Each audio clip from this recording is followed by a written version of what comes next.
Hello and welcome to lesson 2 of our work on English language paper 1, the reading section. Today we are going to be looking at question 3, and remind yourself again, the good thing about this exam paper is that the question stems always stay the same, and question 3 will, no matter which text you're responding to, question 3 will always be: how has the writer structured the text to interest the reader? That's an 8-mark question, so 8 out of 40 marks. And just take a second to jot down your ideas about the following things. So we're really focused on structure here, but what do we mean by structure in a text? What sort of structural devices have you come across in texts before? How can different structures in text have different effects? And think about the last book that you read. Did it use any interesting structural devices? So here are some of the things that I was thinking about then. What do we mean by structure in a text? The structure of a text is how it's organised and how its parts fit together. Writers structure their text deliberately to have an effect on the reader. What sort of structural devices might you have come across before? You might have come across techniques such as foreshadowing, where you give a clue about something, usually something quite dramatic or problematic or frightening that's going to happen later in the text. That helps to build tension. My son's just started a new book, and on the first page it talks about how, little did I know that things were going to happen in my future, started off by this seemingly random event and that I would have to pay in blood.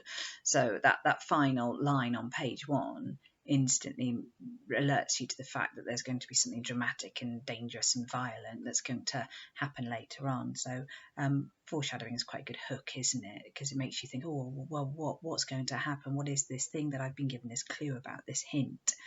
Repetition. Flashbacks are often used to maybe explain or put into context what's happening in the story at the present.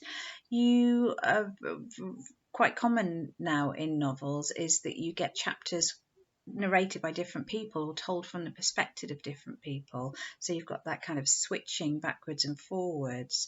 Thinking about a novel I read recently called All the Light We Cannot See, where every chapter switched between a young soldier and a blind child, and it told the story of the kind of German invasion of Calais, and how these two characters eventually meet at the end, but you see their journey from their different perspectives. And simple things like the use of dialogue, we can talk about that as being a structural device as well. I've already talked about the effect that foreshadowing can have, and thinking about the last book that I've read, did it include any interesting structural devices? Well, I've just read a book called Wolf Hall, which talks about the life of Thomas Cromwell, who was Henry VIII's most trusted advisor. It actually begins with a really vivid account of him being beaten up by his father. He didn't start off as somebody rich and famous and important. He was the son of a blacksmith, and he worked his way up to becoming, the king's advisor.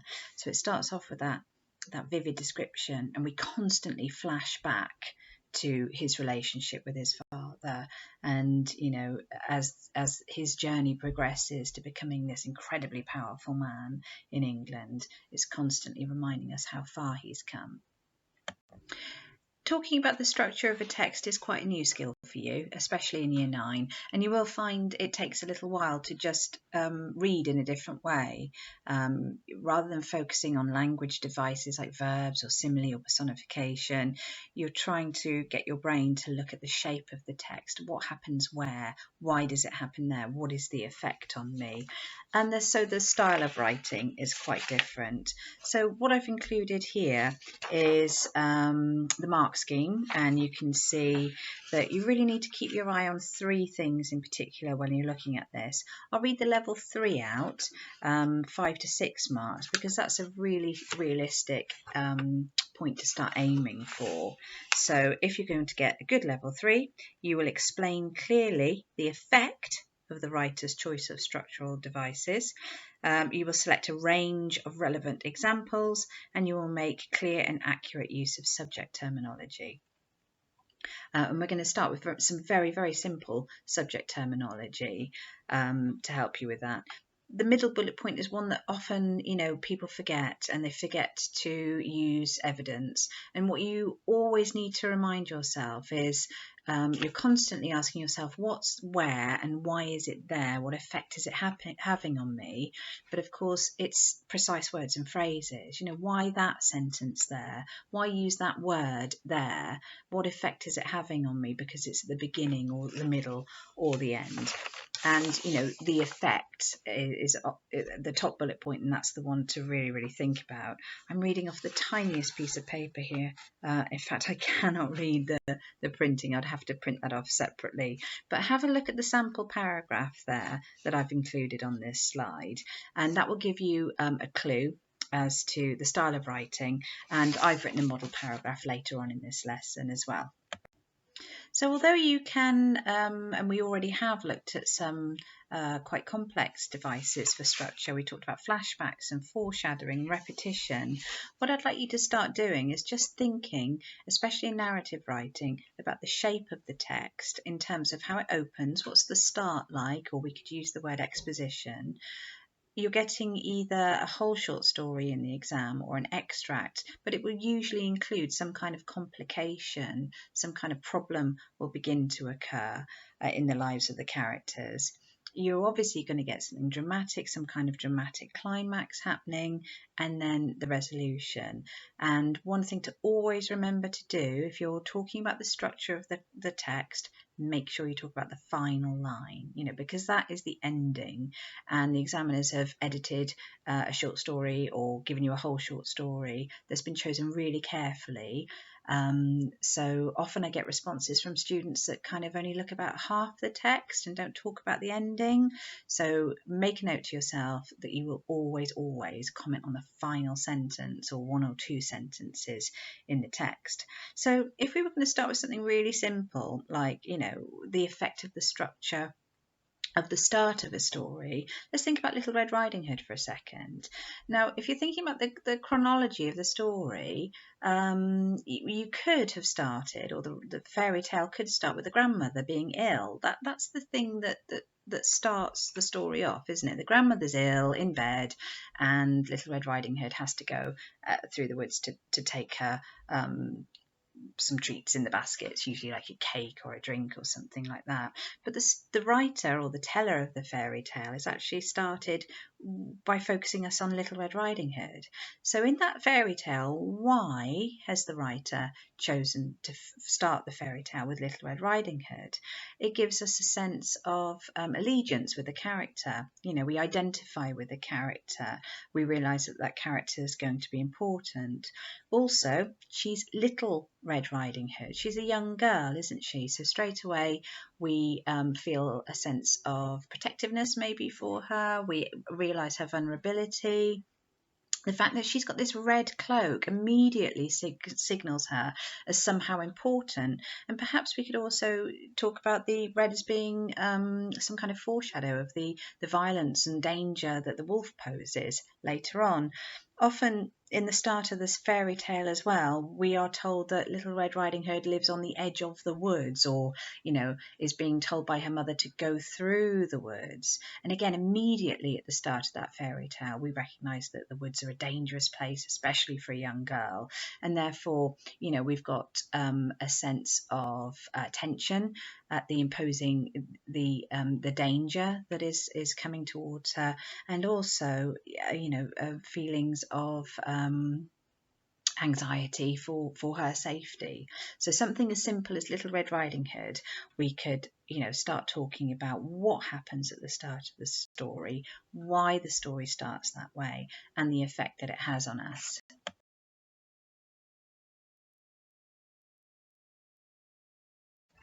So we're using the same extract from The Explorers we looked at for question 2 and question 1, of course. Hopefully you can print this off. You can either print off the slide. Oh no, you can't print off the slide. Hopefully your teacher has attached to class charts the text separately. So if you are able to print it off, brilliant. If not, just jot some ideas down as we go through. What we're looking for then is, how could we split this text down into 4 distinct parts? Think again about the start, the exposition, how the complication creeps in, what is the problem here, what's the dramatic climax, and then the ending, how does the text end? So you can start by simply sectioning the text into 4 bits. But remember what we said about that middle bullet point being really important, that you have to use evidence from the text. So if you end up with 2 or 3 paragraphs for the opening of the text, start really zooming in on important words and phrases that are doing the main job of the text. Remember, you're asking yourself, what's where and why is it there? Why that word? Why that phrase? Why that particular sentence or that particular phrase? Okay, so you can start highlighting individual words and phrases as well. Like a man-made magic wish, the aeroplane began to rise. The boy, sitting in the cockpit, gripped his seat and held his breath as the plane climbed into the arms of the sky. Fred's jaw was set with concentration and his fingers twitched, following the movements of the pilot beside him. Joystick, throttle. The aeroplane vibrated as it flew faster into the setting sun, following the swerve of the Amazon River below.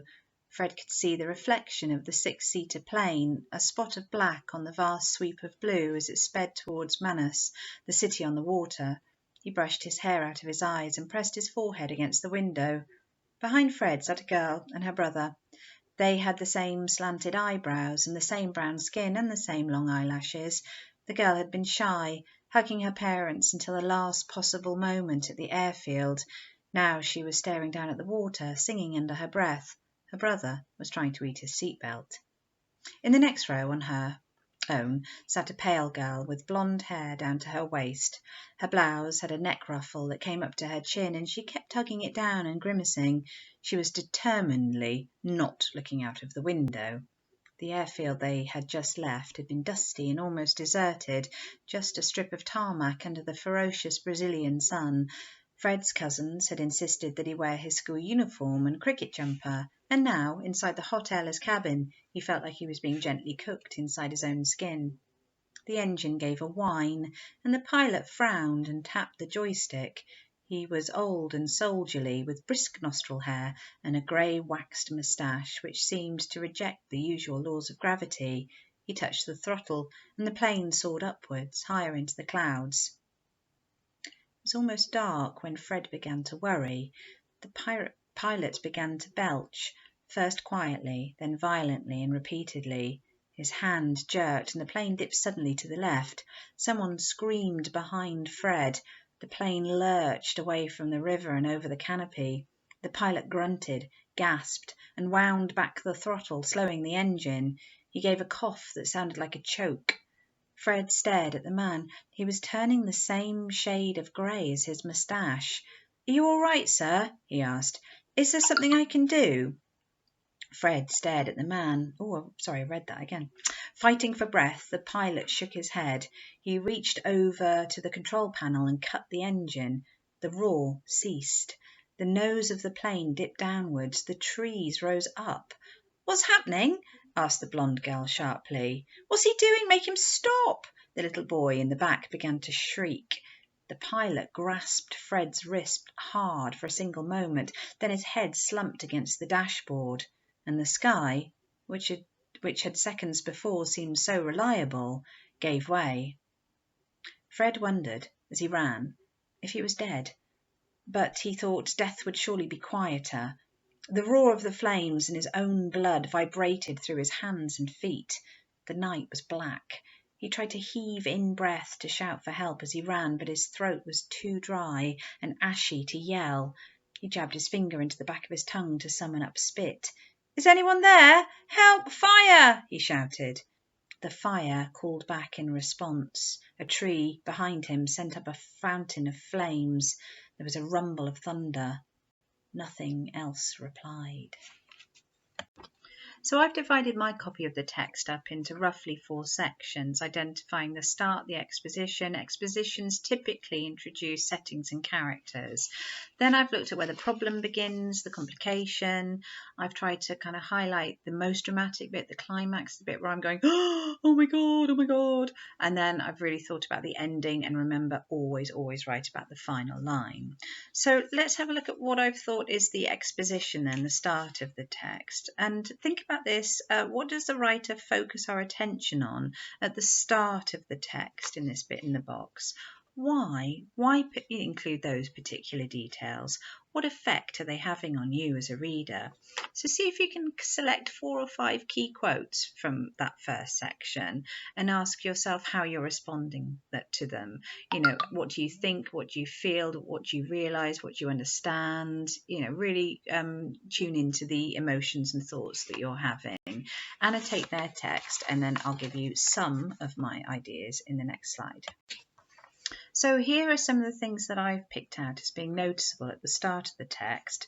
And what I became aware of was that the writer really focuses our attention on the plane at the beginning of the text. So I've picked out some key quotes, that it was like a man-made magic wish, that it began to rise up in the air, that it climbed into the arms of the sky. Later on, it vibrates as it flies faster, and that it's a 6-seater plane.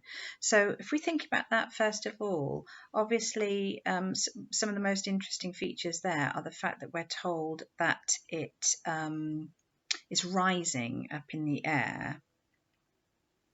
It climbs into the arms of the sky.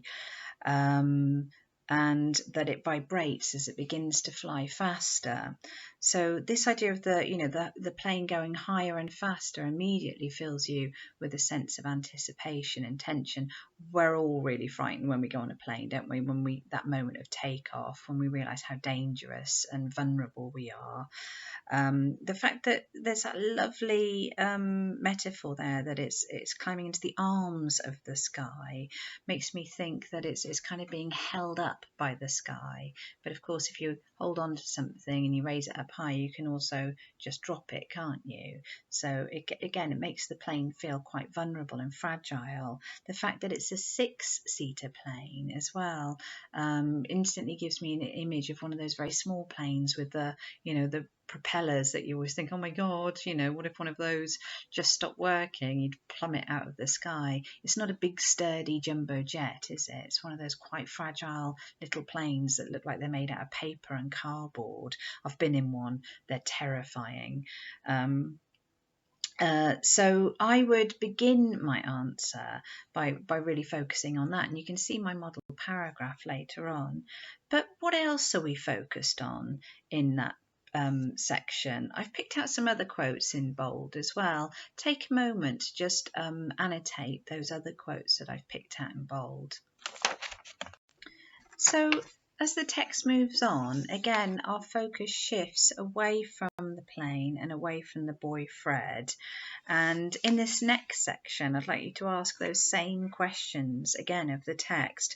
What does the writer shift the focus to in this section? Why?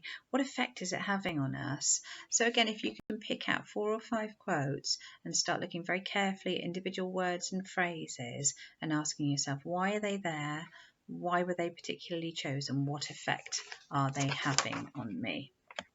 So I noticed that in this section of the text, the writer is shifting our attention to the other passengers on the plane. And it's interesting that they're all children, aren't they? So again, we've already established that the plane is going higher and faster. There's clearly going to be a problem with the plane, isn't there? Otherwise, those things wouldn't be emphasised.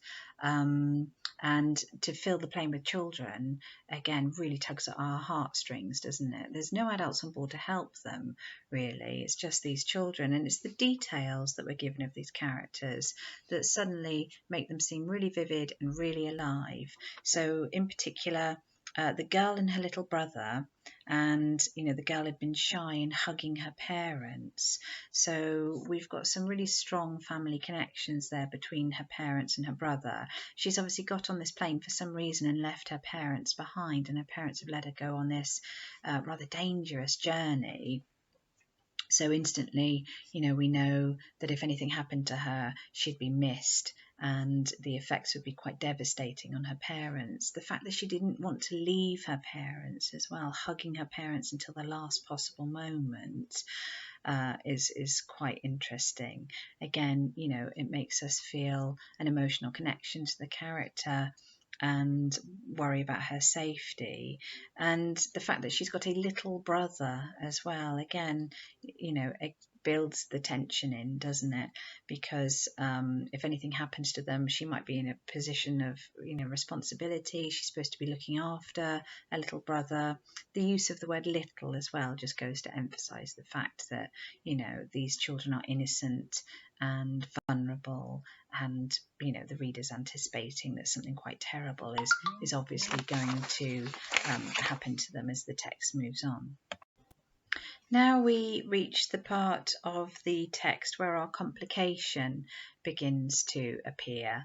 We've already noted that the plane is small, it's going fast, it's going higher, so we're anticipating some kind of problem with the text. But in this section, have a look through and ask yourself how this complication is being established and developed. What particular words and phrases would you pick out if you had to pick out 4 or 5?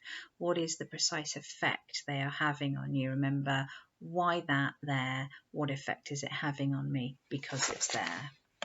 I'm only going to tell you about one of my ideas now because I want you to become more independent and annotate the rest of the text yourself. You can see I've picked out some quotes in bold, so you can use those, or there might be something else that's caught your eye.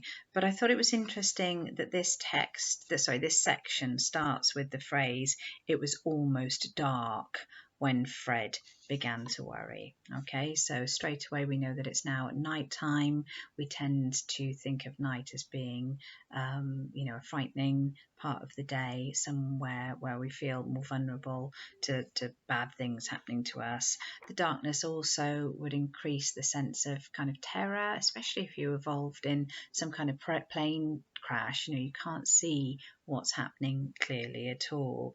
And the fact that it says Fred began to worry instantly foreshadows that something's obviously changed with the situation of the plane, and something dramatic is about to happen.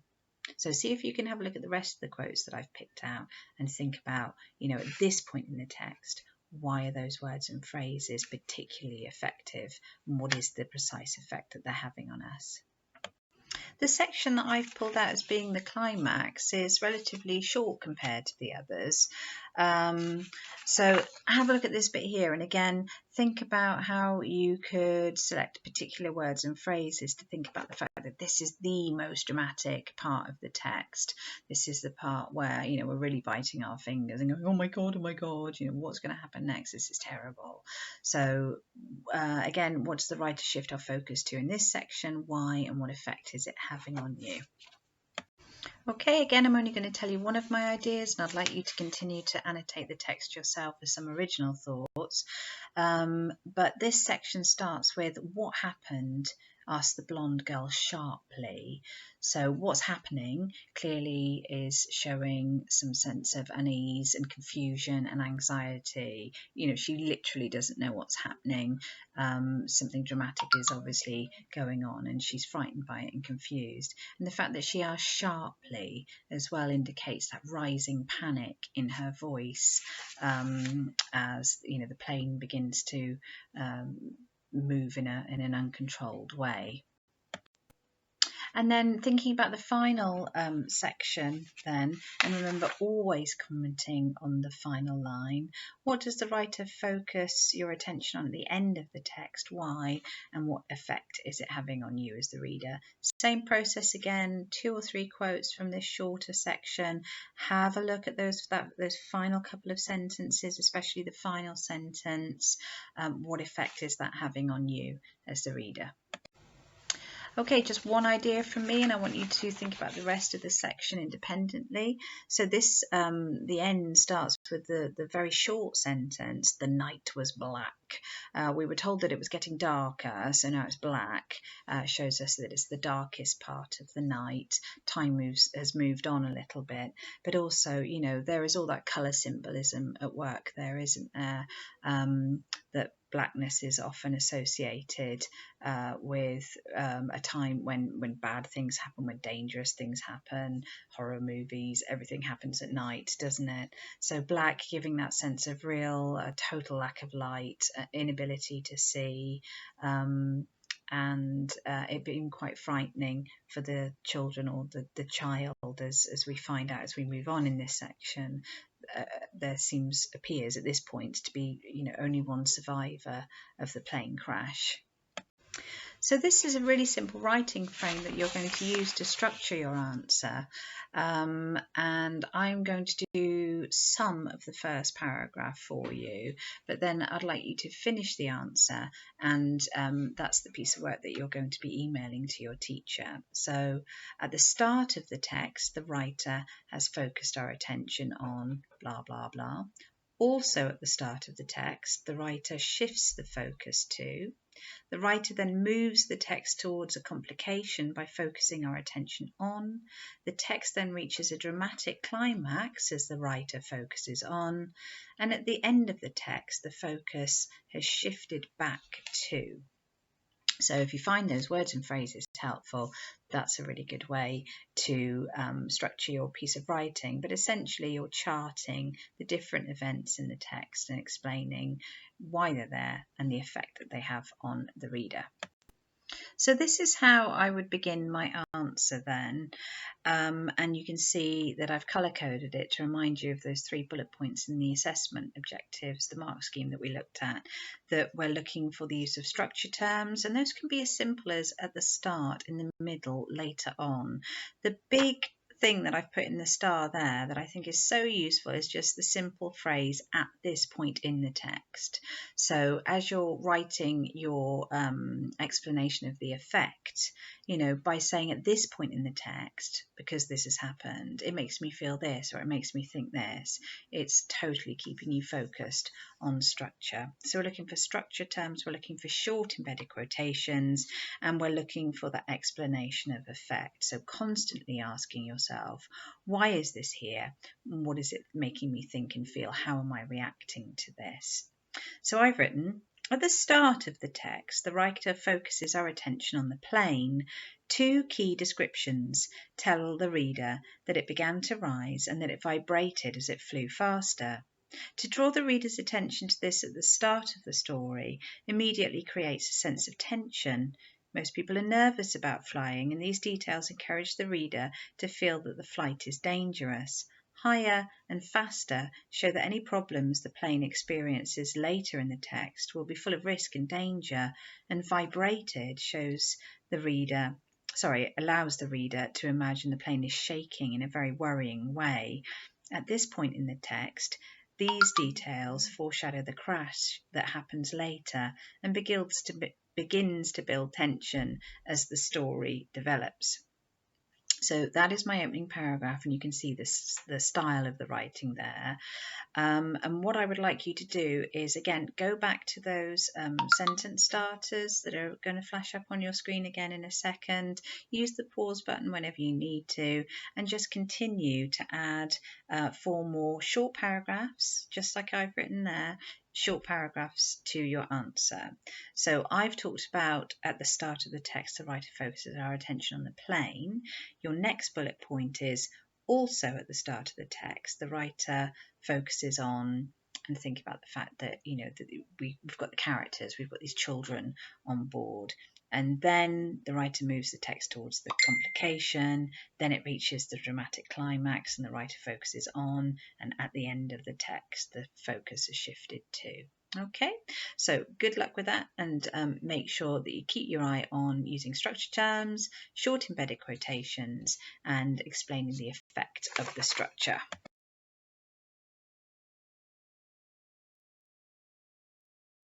So now you've finished writing your answer, just use this what went well, even better if grid to see how well you've done, and if something appears to be less developed than it should be, you could improve that before you send it to your teacher.